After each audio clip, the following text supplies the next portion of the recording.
gitu. Wawancara Sandi juga seputar bahasan ini dan ini cuplikannya kita lihat berikut. Oh masih ada. Suka jadi ganggu mood gitu nggak sih? Kalau ada Enggak, tapi kalau topiknya bisa kayak membangun, terus bisa sharing ke orang, kamu nggak apa-apa? itu yang ngebuat aku speak up aja gitu. Yang paling mengganggu buat kamu adalah komen yang bentuknya seperti contohnya? Seperti yang kemarin-kemarin, yang asusila, yang kasar-kasar lah. Oh, yang kasar-kasar. Tapi kalau yang ibu-ibu itu nggak masalah. Nggak masalah, ya. Soalnya ya, namanya juga ibu-ibu. Namanya juga ibu. Konsisten ya ibu-ibu tuh nggak masalah. Sama. Kita masih mau tanya soal yang posyandu itu waktu itu ada yang tanya ke kamu ya tentang yang coba lihat yang posyandu. Ini apa sih sebenarnya ini kan ada yang tanya, Bu, bukan yang ini posyandu. Ada ibu-ibu nanya dia ke posyandu terus dibilang kok berat badannya apa sih? Oh enggak. Berat badan bayinya. Oke, terus kamu jawabannya adalah kalau gitu sini ngurusin bayi saya aja gitu. Ini kemarin kebetulan ada satu komen yang aku luruskan karena nih.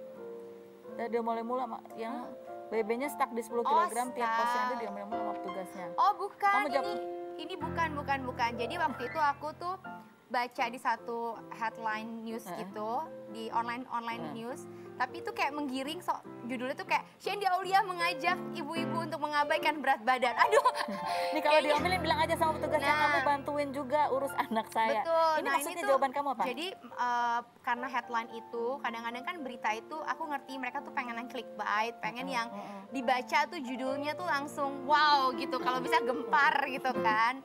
Aku ngerti banget, tapi menurut aku kemarin itu sangat-sangat menggiring untuk tidak mengedukasi banget gitu. Akhirnya aku bilang bahwa sekali lagi klarasinya tuh nggak nyambung dengan apa yang disebut.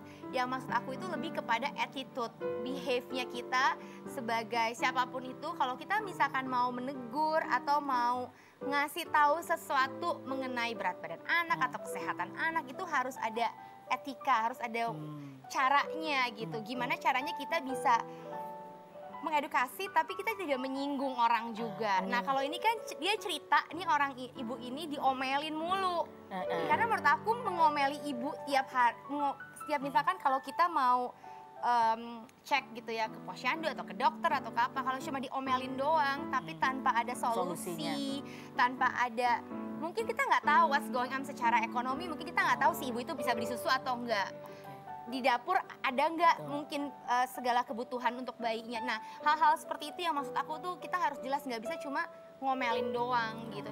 Ini aku ngomong skala yang cerita di posyandu ini ya gitu. Jadi makanya aku bilang etikanya, jadi bukan kepada dari sisi berat badan si anak. Tapi lagi-lagi salah kan, yang digedein. Karena kamu jawabnya cuma segitu sih, harusnya kamu dibaliknya tuh kamu penjelasan panjang lebar. Iya harusnya panjang lebar ya, besok deh aku bikin ini seminar deh.